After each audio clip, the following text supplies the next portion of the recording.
नमस्कार बच्चों, आज का जो हमारा लेक्चर है उसके अंदर हम पढ़ेंगे माइकलसन व्यतिकरण मापी, जो कि इंटरफेरेंस जो है उसके दो मेथड थे, जिसके अंदर हम तरंगाग्र का विभाजन और आयाम का विभाजन करके कला शब्द स्रोत प्राप्त करते हैं। तो उसमें से एक जो अनुप्रयोग है उसका या एक विधि जो आयाम का विभाजन द्वारा कला शब्द स्रोत प्राप्त करते हैं, उसमें से एक है माइकलसन इंटरफेरेंसोमीटर, माइकलसन व्यतिकरण मापी।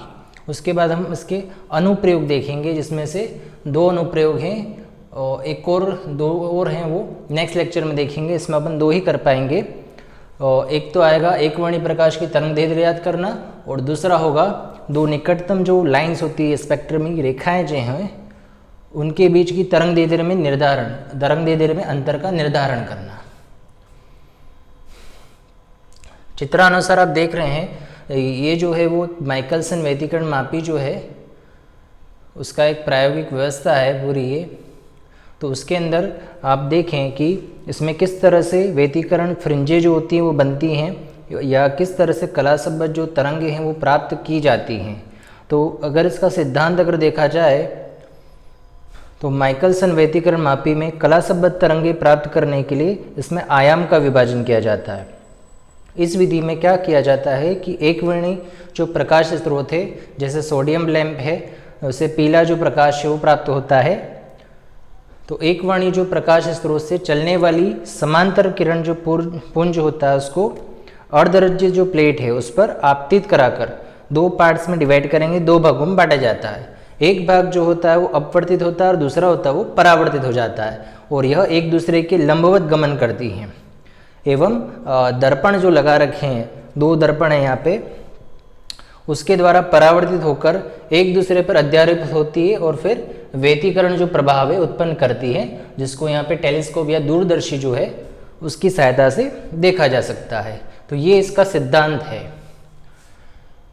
जिसके अंदर एक वर्णी जो प्रकाश स्रोत है वहाँ से उस प्रकाश को आपतित कराकर जो दो प्लेट्स हैं यहाँ पे एक अर्धरज्जित होती है, इससे दो भागों में विभाजित किया जाता है। इसको आगे अपन देखते हैं। तो उपकरण अब देखें इसका, तो ये प्रायोगिक व्यवस्था इस तरह की है। इसमें अब उपकरण की बात करें तो इसके अंदर क्या होता है, एक तो होता है यहाँ पे जो डिफ्यूज मोनोक्रोमेटिक लाइट सोर्स प्रकाश स्रोत होता है एस, जो कि अब इसके आगे एक लेंस लगा रहता है। जिस तरह से यहाँ पे जी यहाँ पे दे रखा हुआ है, एक लेंस इसके अंदर लगा रहता है, जिससे एक समांतर जो किरण पुंज है वो इस पर आपतित होता है। तो चित्रानुसार एक वर्णी प्रकाश स्रोत यहाँ पे होता है एस, जो उत्तल लेंस जो होगा इसके आगे एक लेंस लगा रखा है। यहाँ पे जैसे जी है तो एक उत्तल लेंस होता है ये, उस पर फोकसित होता है, तथा दो प्लेटें हैं यहाँ पे, एक बी है और दूसरी सी दिखाई दे रही है। दो समांतर मोटाई की कांच की प्लेटें हैं जो 45 डिग्री के एंगल पर झुकी हुई रहती है। प्लेट यहाँ पे जो है बी है, उसका जो सी वाला सिरा है यहाँ पे वो अर्धरज्जित होता है, मतलब पार्शली चांदी का उस पर वर्क किया जाता है, चांदी द्वारा अर्धरज्जित होता है, वो हाफ सिल्वराइज्ड होता है ये। तो ये क्या करता है कि 50% जो प्रकाश आ रहा है उसको 50% जो तीव्रता का प्रकाश है उसको, आधा जो प्रकाश है उसको ये परावर्तित कर देता है, और आधा जो होता है इसमें से अपवर्तित हो जाता है।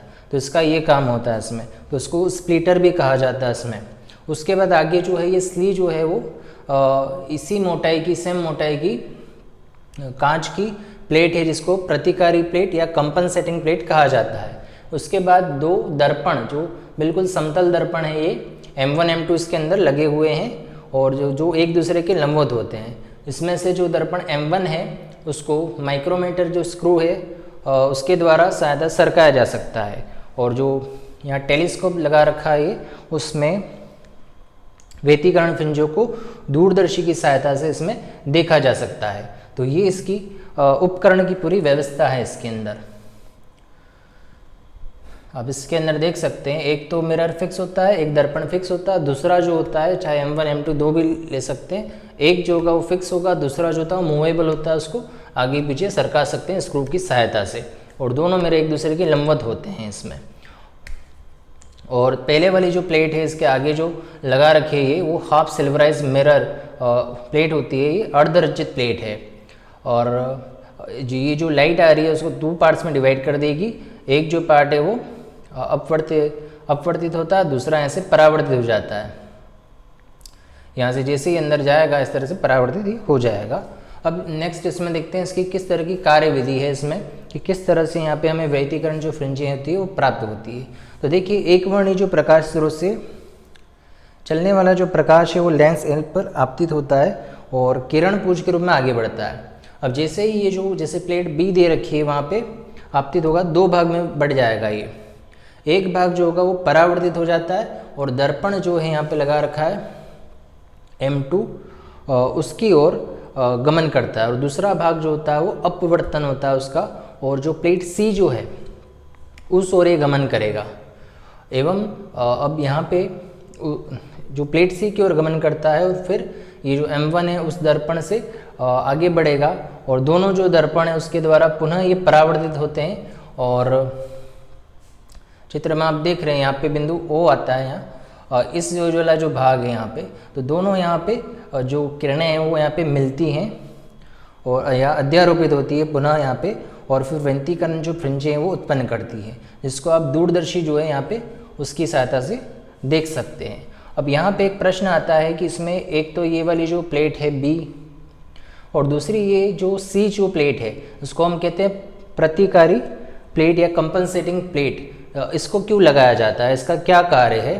तो देखिए अब यदि अपन ये प्लेट नहीं लगाएं, जो प्रतिकारी प्लेट सी अगर नहीं लगाएंगे तो जो परावर्तित प्रकाश है जो यहाँ से जो परावर्तित हो रहा है वो इस प्लेट में से जैसे यहाँ से आया तो ये एक बार यहाँ जाएगा फिर वापस आएगा, तो इसमें से 2 बार गुजरता है। ये यहाँ से परावर्तित जो हो रहा है वो इसमें से 2 बार गुजरता है, जबकि जो अपवर्तित प्रकाश है वो केवल एक बार ही गुजरेगा। यहाँ से ये जो प्लेट है उसमें केवल अब एक बार ही गुजरता है, तो दोनों के मध्य में यहाँ पे पथांतर आ जाता है, मतलब इसके जो प्रकाशिक पथ हैं वो उनमें अंतर आ जाता है। तो इसके लिए हम क्या करते हैं, यहाँ पे जो प्लेट सी है यहाँ पे जो प्रकाश आएगा पहले यहाँ से अपवर्तन हुआ, फिर यहाँ से इसका परावर्तन हो रहा है, तो परावर्तन हो रहा है तो एक बार, फिर वापस से यहाँ से दर्पण से परावर्तित हो जाएगा 2 बार। इस तरह से 2 बार इसके अंदर से गुजरता है, जबकि अपवर्तित प्रकाश है वो केवल एक बार गुजरेगा अगर ये प्लेट नहीं लगाएंगे तो, और वापस से जाके ये दर्पण से टकराएगा और केवल एक ही बार इसमें से गुजरेगा। तो इसके मध्य आता है प्रकाश पथांतर उत्पन्न हो जाता है, और दोनों किरणों के मध्य जो प्रकाशिक पथ है उसको समान करने के लिए इसमें ये जो प्रतिकारी प्लेट सी जो है वो लगाई जाती है या उसका उपयोग किया जाता है।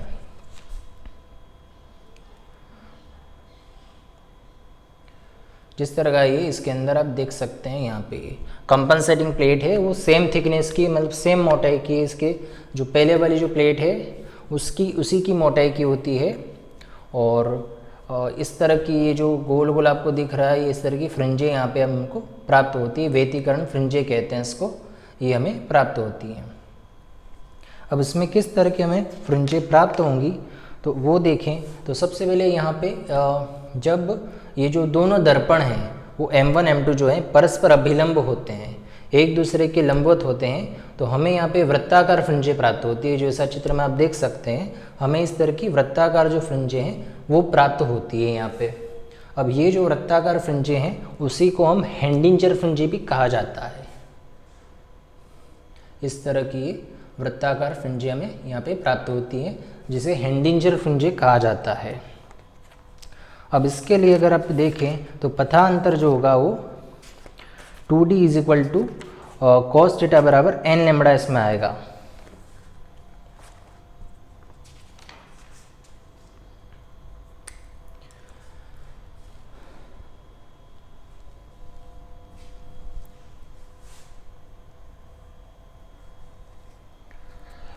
अब आप चित्रानुसार इसके अंदर देख सकते हैं कि ये माइकलसन इंटरफेरोमीटर जो है माइकलसन व्यतिकरण मापी, उसका डायग्राम इस तरह का है। एक वर्णी प्रकाश का स्रोत L है, S है और यहाँ पे लेंस है यहाँ पे लगा रखा है। तो ये जो समांतर जो किरण पुंज है वहाँ से गुजरता है, यहाँ से इसका ये जो अर्धरज्जित होता है यहाँ से हाफ सिल्वराइज्ड है, तो तो जैसे ही ये किरण यहाँ पे आती है एक बार जाएगी, फिर यहाँ से जाएगी, फिर ये इस तरह से इसके अंदर से करीब 2 बार गुजरती है, या इसके अंदर करीब करीब जैसे पहला यहाँ पे गुजरी 1, ये हो गया 2 और वापस से टकराई 3 बार, तो करीब इसके अंदर 3 बार गुजरती है, या परावर्तित होकर केवल 2 बार गुजरती है।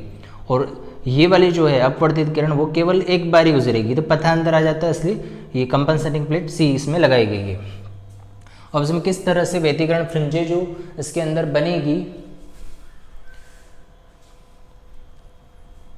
तो अब देखते हैं इसके अंदर ये जो है वो हाफ सिल्वराइज्ड प्लेट होती है, अर्धरजित होती है। तो यहाँ पे जो दर्पण M2 है इसमें इसका प्रतिबिंब यहाँ पे बनेगा, इसके कारण यहाँ पे इसका प्रतिबिंब बनेगा जो आभासी होता है, तो ये M2 यहाँ पे इसका प्रतिबिंब है। तो M2 प्राइम और M2 इन दोनों के बीच में एक वायु की फिल्म बनती है। यहाँ पे बनेगी एक वायु की फिल्म इन दोनों के मध्य में। ये जो है आभासी है, वर्चुअल है। M2 तो यहाँ पे वो दर्पण है जो यहाँ पे लगा रखा है, क्योंकि यहाँ पे अर्धरज्जित है, तो यहाँ पे इसका आभासी प्रतिबिंब बनेगा वो M2 है। तो इन दोनों के बीच में ये पतली सी वायु की फिल्म बनेगी। तो वायु की फिल्म जो है तो उसमें दीप्त वलय के लिए जो कंडीशन है वो हो जाएगी 2D cos थीटा, या R आता है n लैम्बडा। दीप्त वलय या दीप्त फ्रिंज, और ये दोनों एक दूसरे के लंबवत होंगे तो हमें वृत्ताकार जो फ्रिंज है वो प्राप्त हो जाएगी। D यहाँ पे जो है इन दोनों के मध्य की दूरी है।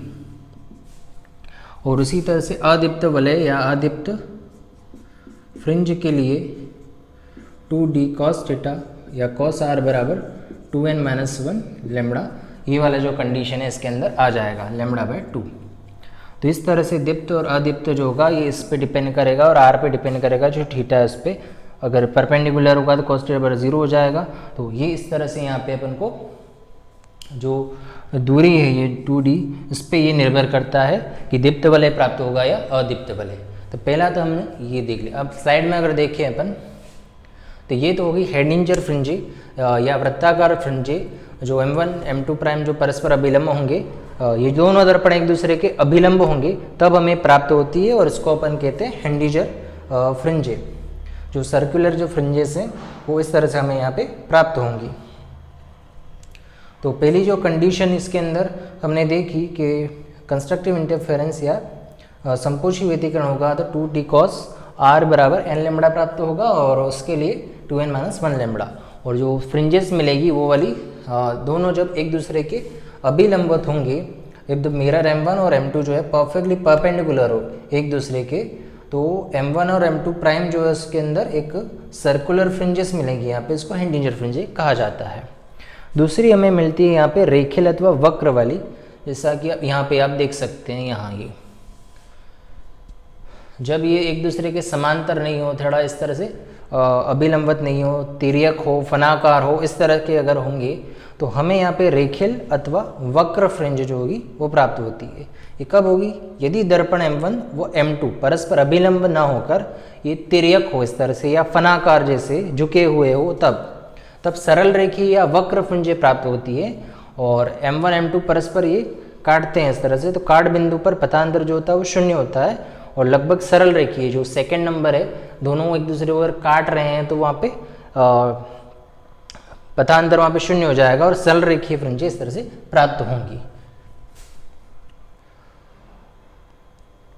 अब यदि श्वेत प्रकाश अगर लिया जाए तो इसमें, तो श्वेत प्रकाश लेंगे तो इस जो एकवर्णी प्रकाश होगा, अगर श्वेत प्रकाश होता है, व्हाइट लाइट होती है, तो फ्रिंजें जो होंगी वो दृष्टिगोचर ऐसे होती नहीं है, लेकिन जो केंद्रीय फ्रिंज है वो अदीप्त होगी। जैसे चित्रानुसार आप देख रहे हैं अदीप्त फ्रिंज होगी, दिखाई देगी, लेकिन 2 और 5, 6 से रंगीन वलय जो होंगे बैंड में इस तरह से दिखाई इसके अंदर देते हैं। इसमें when light used in Michael inter इस प्लेस, मोनोक्रोमेटिक लाइट की जगह अपन वाइट लाइट अगर लेते हैं तो डिफरेंट कलर जो होंगे इसमें ओवरलैप हो जाते हैं, और जो फर्स्ट फ्यू कलर जो होंगे वो विजिबल होंगे, बाकी वाले इसमें नहीं होंगे।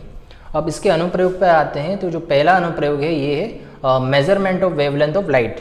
जो प्रकाश की जो तरंग दे रहे है उसको अपन किस तरह से इससे ज्ञात किया जा सकता है।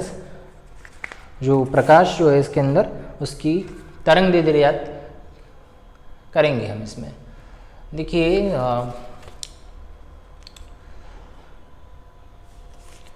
अब इसके लिए अपन क्या किया जाता है, तो सर्वप्रथम देखिए एक वर्णी जो प्रकाश है उससे प्रकाश की तरंग दैर्ध्य ज्ञात करना। तो इसके लिए क्या किया जाता है कि सर्वप्रथम तो इसमें पहले तो वृत्ताकार जो फ्रिंज है वो प्राप्त की जाएंगी। तो पहला जो काम होगा इसमें वृत्ताकार फ्रिंज इसमें प्राप्त की जाती है। इस तरह से एडजस्टमेंट उसमें करेंगे, दोनों एक दूसरे के परपेंडिकुलर होंगे और वृत्ताकार फ्रिंजें जो होंगी वो इसके अंदर हम प्राप्त करेंगे इसके अंदर। हाँ, नेक्स्ट अपन देख रहे हैं कि एक वर्णी प्रकाश की तरंग दैर्ध्य हमें ज्ञात करनी है। तो सर्वप्रथम इसमें एक काम करेंगे इसके अंदर कि वृत्ताकार फ्रिंजें जो होंगी वो प्राप्त की जाएंगी। वृत्ताकार फ्रिंजें कब प्राप्त होंगी, जब एक दूसरे के लंबवत होंगी। अब मान लिया कि इसके अंदर जो केंद्रीय वलय है या केंद्रीय जो फ्रिंज है वो डार्क फ्रिंज है, तो उसके लिए जो कंडीशन होगी वो ये वाली आ जाएगी, 2d cos थीटा बराबर n लैम्बडा। यहाँ पे थीटा r भी आप ले सकते हैं इसमें। तो जो डार्क फ्रिंज या वृत्ताकार फ्रिंज ली उसमें जो सेंट्रल स्पॉट है वो डार्क अगर है, मतलब अदीप्त है, तो उसके लिए जो शर्त होगी वो ये वाली हो जाएगी। अब सेंटर जो होगा, जो केंद्रीय जो बिंदु होगा इसमें, तो वहाँ पे थीटा बराबर 0 डिग्री होगा और 0 डिग्री अगर जैसे आप रखेंगे तो 2d बराबर हमें मिलेगा n लैम्बडा। ये हो जाएगी इक्वेशन नंबर 1। अब हम क्या करेंगे, जो हमारे पास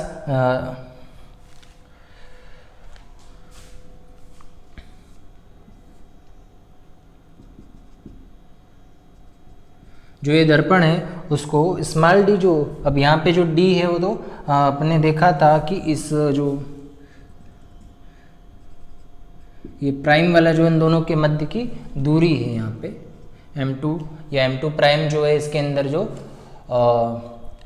वायु की जो फिल्म बनती है उसकी ये दूरी है। इसमें जो m1 और m2 प्राइम यहाँ पे जो वायु की फिल्म है वो डायग्राम पहले बनाया था, उसमें उन दोनों के मध्य की जो दूरी है उसको दर्शाता है d।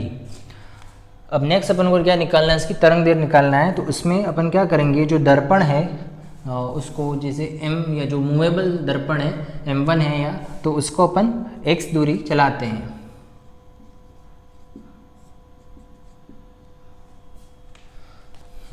जो दर्पण m1 है उसको खिसकाने पर जो बहुत मिलीमीटर्स वगैरह के अंदर वो मूवेबल होता है, तो उसको अपन ने x दूरी जो है इसमें खिसकाएंगे। अब x दूरी खिसकाएंगे तो माना कि इसके अंदर स्मॉल कैपिटल n फ्रिंजेस के अंदर दीप्त होती है, इसमें हमें प्राप्त होती है, कैपिटल N फ्रिंजे हमें मिलती है। यहाँ पे इसके अंदर इस तरह से की फ्रिंजे आएंगी।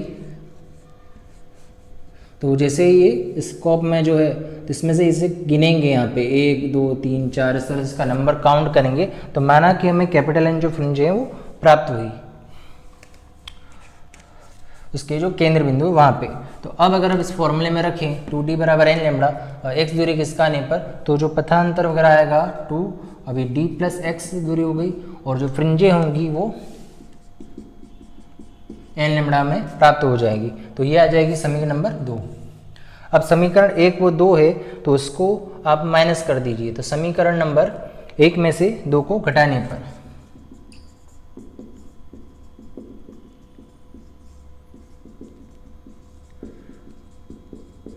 तो हम इसको सब्ट्रैक्ट करेंगे यहाँ पे।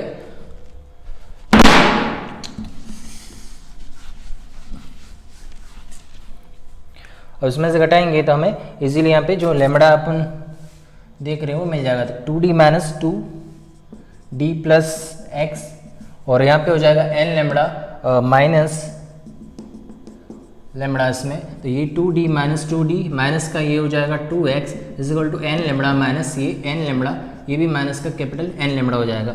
अब इसमें जो कट रहा है आप काट सकते हैं, इसमें 2d कैंसिल हो जाएगा इसके अंदर और n लैम्बडा भी यहाँ पे कैंसिल हो जाएगा। यहाँ पे बचेगा 2x माइनस माइनस यहाँ पे प्लस हो जाएगा, 2x बराबर यहाँ पे बचेगा n लैम्बडा। अब हमें तो ज्ञात करनी है तरंग दे दे रहे, तो लैम्बडा इज इक्वल टू हमारे पास आ जाएगा 2x अपॉन कैपिटल N। तो इस तरह से हमें तरंग दे दे रहे जो है वो ज्ञात हो जाएगी। यहाँ पे जिस तरह के फॉर्मूला है सिमिलरली है 2d और m इस तरह के हैं। और तो लेमड़ा बराबर 2x अपन कैपिटल M जो इस तरह से हमें यहाँ पे प्राप्त हो जाएगी। ये जो दूरी है यहाँ पे x वो भी अपन यहाँ पे काउंट कर लेंगे यहाँ से, और कैपिटल N जो फ्रिंजेस जो वहाँ पे पास हुई उसका नंबर काउंट कर लेंगे और इसके अंदर फॉर्मूले में वैल्यू पुट करेंगे तो हमें मिल जाएगा। नेक्स्ट हमारा जो टॉपिक है वो है difference between two neighbouring spectral lines. अति जो निकट स्पेक्ट्रमी रेखा है उसमें अंतर ज्ञात करना, या दो एक वर्णीय रेखाओं की तरंग दैर्ध्य जो है उसकी उसमें अंतर का मापन। नेक्स्ट जो टॉपिक है आप देखिए इसमें दो एक वर्णीय स्पेक्ट्रल रेखाओं की तरंग दैर्ध्य के अंतर का मापन।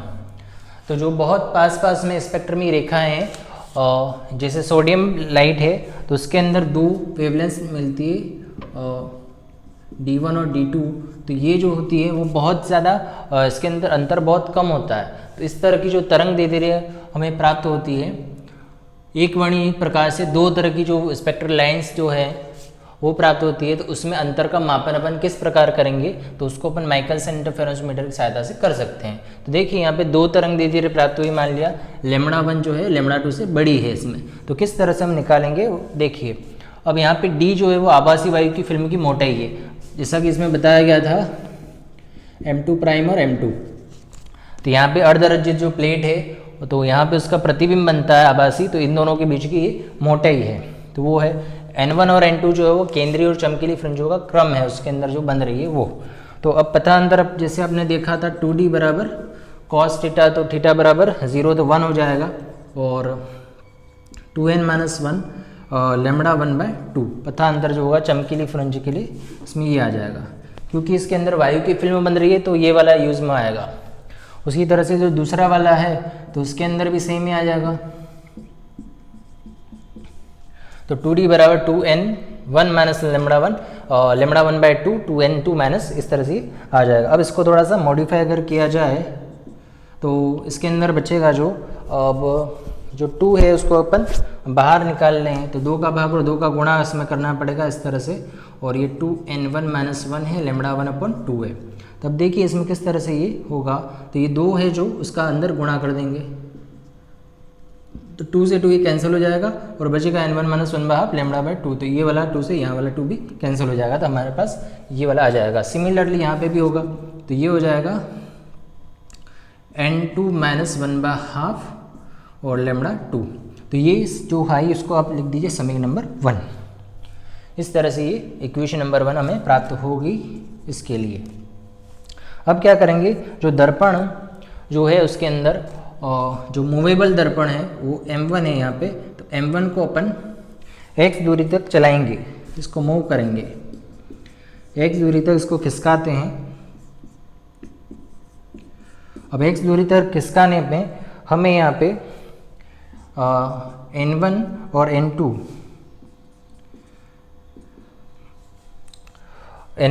प्राप्त होंगे। उचिष्टों के जो क्रम है λ1 तरंग दैर्ध्य के लिए और λ2 तरंग दैर्ध्य जो उसके लिए, तो उचिष्ट के जो क्रम है नंबर है, जैसे N1 N2 यहाँ पे केंद्रीय फ्रिंजों का क्रम है, उसी तरह से N1 N2 अब इसको x दूरी पर ने चलाया तो उसके क्रम को दर्शा रहा है यहाँ पे। तो नई जो इक्वेशन बनेगी इसके अंदर तो d + x हो जाएगा, और यहाँ पे N1 + कैपिटल N1 इस तरह से आ जाएगा।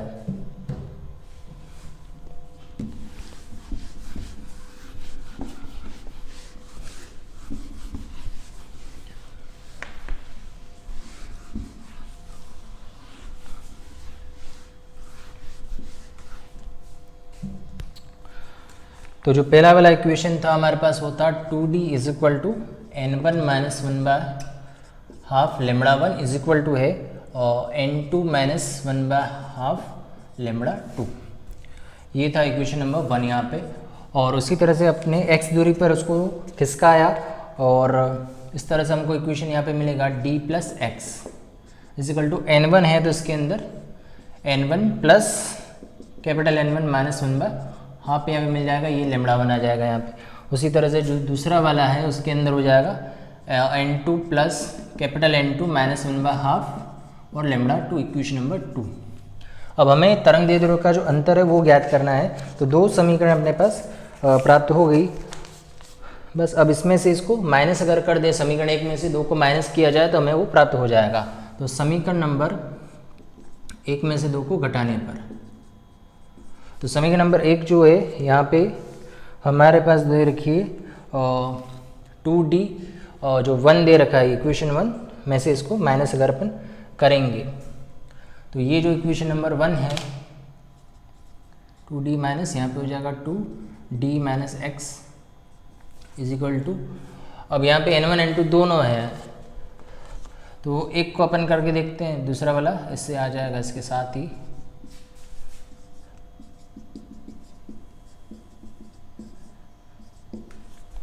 यहाँ पे आ जाएगा 2D माइनस प्लस हो जाएगा और x बचेगा। यहाँ पे अगर अपन ओपन करें तो n1 माइनस 1/2 माइनस का यहाँ पे है n1, ये भी माइनस का कैपिटल N1, फिर माइनस माइनस प्लस हो जाएगा और 1/2 ये बचेगा और लेमड़ा इसमें पूरा इसमें मल्टीप्लाई हो जाएगा इसके अंदर। अगर ये माइनस वाला अपन यहाँ पे ही रखें, लेमड़ा को अभी इधर बाहर रखते हैं तो n1 n1 यहाँ से कैंसिल आउट हो जाएगा और 1/2 भी यहाँ से कैंसिल आउट हो जाएगा तो माइनस का ये बचेगा, ये तो x हो जाएगा। 2D यहाँ पे कैंसिल और यहाँ पे बचा x और ये जो बचेगा यहाँ पे ये माइनस का n1 लेमड़ा 1, तो ये अंदर 2 का गुणा हो जाएगा तो 2x हो जाएगा, तो 2x बराबर n1 लेमड़ा 1 यहाँ पे अपन को मिलेगा।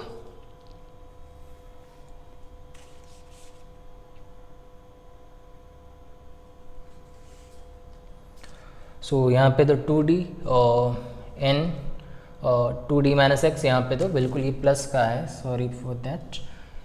यहाँ पे तो यह भी माइनस, यहाँ भी माइनस ही आ जाएगा, यहाँ पे ये प्लस का है इधर तो ये माइनस यहाँ पे आएगा, तो माइनस माइनस यहाँ पे प्लस हो जाएगा और हमारे पास जो आंसर आएगा 2x बराबर n1 लेमड़ा 1 इस तरह से मिल जाएगा। सो n1 इज इक्वल टू हमारे पास मिलेगा यहाँ पे 2x अपॉन लेमड़ा 1, तो n1 की तरह ही n2 भी हमें यहाँ पे मिल जाएगा। सो n2 बराबर हो जाएगा 2x अपॉन लेमड़ा 2। तो जो फ्रिंजी है उसका जो ऑर्डर जो है क्रम है वो इस तरह से n1 n2 हमको प्राप्त हो जाएगा। अब हम करते हैं n1 माइनस m2, इसमें से अगर माइनस करें n1 माइनस n2 करेंगे तो यही वाला सूत्र यहाँ पे रखें तो ये 2x अपॉन है lambda 1 minus 2x upon lambda 2। अब इस पूरे में से 2x कॉमन आ जाएगा, अंदर बचेगा lambda 1 minus 1 upon lambda 2। So here is 2x, यहाँ पे हो जाएगा lambda 2 minus lambda 1 upon lambda 1 lambda 2 और ये है n1 माइनस n2। अब यहाँ तक हमारी इक्वेशन आ जाती है और 2x लेमड़ा 2 माइनस लेमड़ा 1 इस तरह से ही आ जाएगा। अब क्योंकि ये दोनों जो रेज हैं वो बहुत पास हैं, जो तरंगे हैं वो बहुत ज़्यादा निकट हैं, तो इसलिए n1 माइनस जो n2 है उसको अपन 1 लिख सकते हैं।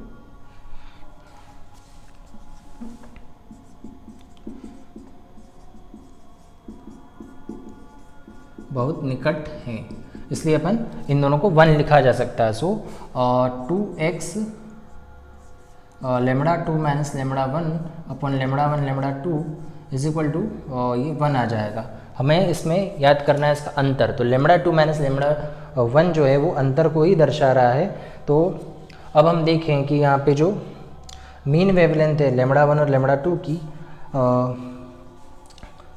तो हम यहाँ पे लेमड़ा 1 और लेमड़ा 2 को ओनली लेमड़ा लिखा जा सकता है।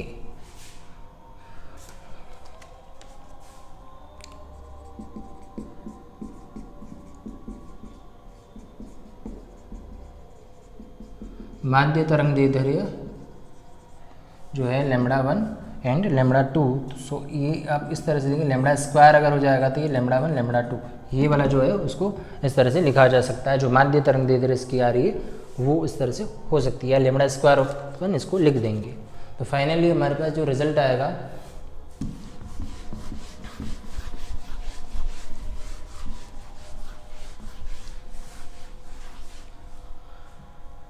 हमें निकालना है लेमड़ा 2 माइनस लेमड़ा 1। सो यहाँ पे आ जाएगा lambda 2 minus lambda 1 is equal to अब ये वाला उधर चला जाएगा ऊपर की तरफ, तो इस पूरे को अपन डेल्टा लेमड़ा लिख देते हैं, तो ये हो जाएगा लेमड़ा स्क्वायर और अपॉन में आ जाएगा 2x।